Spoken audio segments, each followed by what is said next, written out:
everyone, it's Nicole Moore, accredited practicing low carb dietitian here, and I just wanted to pop in because it's getting close to Easter and I have been seeing a lot of people this week who have been getting a little anxious on their low carb journey about how they're going to manage Easter. So I thought I'd sort of pop in and maybe give you a few tips and maybe go through what I'm going to be doing for my low carb Easter. I guess the key is it's all about planning. I think you have to think through what your Easter long weekend is going to look like so that you can get yourself planned for what things you can have ready to go that'll help you keep on your low carb path. So I guess Easter Friday is our first day of our long weekend. And I guess you want to think through what are you doing. I'm actually going to be going out for lunch. So I'm going to have a look at the menu before I go, and I'm going to really prioritize my protein. So I'm going to look for those meals like a big salmon steak or maybe some duck, or I'm going to look for an amazing, steak of some form, and I'm going to have a look what it's served with. And so if it comes with a side of mash or chips or something sort of carb driven, smashed pumpkin, then I'm going to sort of ask them when I get there, look, can you just do me the steak? I would like no mash, but I'll have extra greens. If you're in a situation where maybe you can't find any options, look on the sides menu, look on the entree. Sometimes I'll create a meal out of the entree, so I'll see some beautiful oysters, and then I'll see a fried halloumi, maybe I'll see some grilled calamari, and I'll actually put 2 or 3 entrees together and maybe order an extra side salad or an extra green so that I've actually got just a couple of options and I've got some veggies on the side to fill up. So that's what you need to be kind of looking at. Maybe you're going out for breakfast, so again, look for the eggs and the halloumi and the salmon and the greens, the spinach, maybe some mushrooms, some tomato. So think through, and if you're going out at all over the long weekend, have a look at the menu online and see what options are already there. So when you go in there, you're not going to be surprised, and then try to go with the flow and be prepared to say no to the bread roll and not get the chips on the plate, because we know 1 chip leads to 10 because, they're just carby and they get a little bit addictive. Think through, maybe what your breakfasts will look like. Maybe you're catching up with family and you're going to do a brunch or you're going to do a barbecue. So, getting yourself organised for what dishes that you'd like. So again, I'm going to my family's for the weekend, so it's going to be fantastic down at Claravale. So, I helped put the menu together, of course. So, we're going to get there and we're probably going to go out for a little wine taste, and I'm going to make sure that we've got a platter of cheese and we've got the low carb seeded keto crackers so that we're not tempted by, lots of fruit on the platter or, high carb crackers.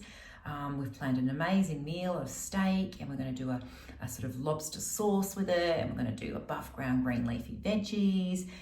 Instead of hot crust buns for Easter morning, we've planned a really amazing big brunch. So instead of doing lots of hot crust buns and bread, or we're going to go for salmon and eggs and avocado and do lots of mushrooms and tomatoes, and those who want bread will have it. I'll probably take my low carb breads that I get from Woolies or Coles, but I potentially will just fill up on lots of tomatoes and mushrooms and all of my proteins. Making sure as well with chocolate, everyone ends up getting all these gifts and then they don't know what to do with them. And then they say, I just had one, but then one led to the whole packet. So, I say re-gift. If you get a lot of chocolate, re-gift. Maybe tell people in advance you don't want chocolate. As a family, we just don't do chocolate gifts for each other now. It's just no point. You end up with too much chocolate and too much sugar and you don't feel great. So, as a family, we just don't do it for ourselves. We just do it for the kids. But if you ended up with all these gifts, then re-gift them. Give them to someone else. Give them to Nana down the road, or, give them to people at work. If you do want to have some, open it up on the day of Easter. So you have 1 or 2, and then you give the rest away. So you've got to think about your eating out.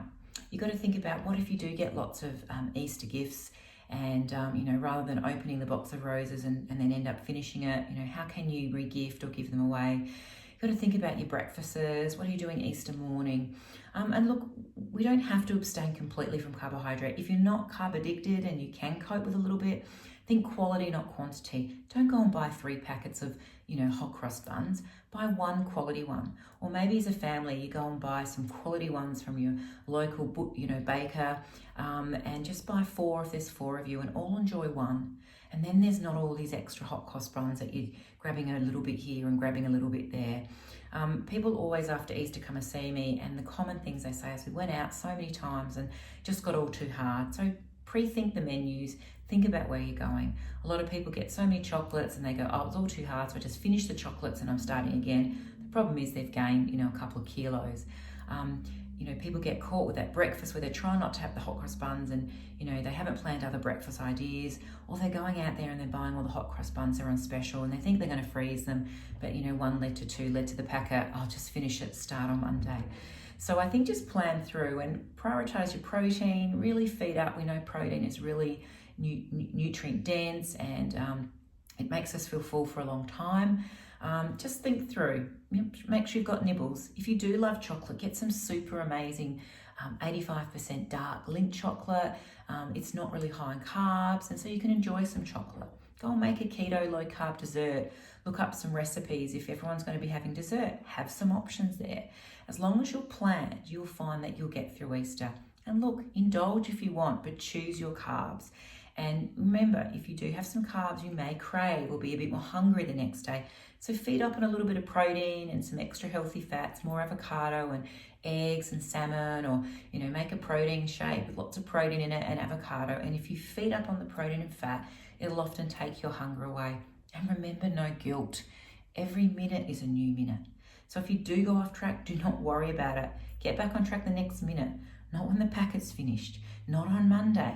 Just be done with it and move on, because we're not, we're all going to make, mistakes, or there's going to be glitches, and we can't be perfect. So plan as much as you can. Surround yourself with the foods that you can. Think about what might be your challenges so you're ready for them. And it's okay, have a treat if you want. Just get back on track and keep going. So hopefully that gives you some tips. They're the things I've been chatting about with my clients. Have an amazing Easter.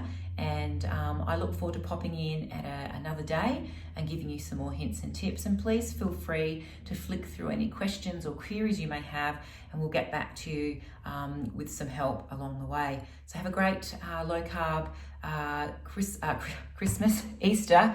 That'll be Christmas next. We'll be here before we know it. Have an amazing low carb Easter, and I'll chat to you again soon. Bye for now.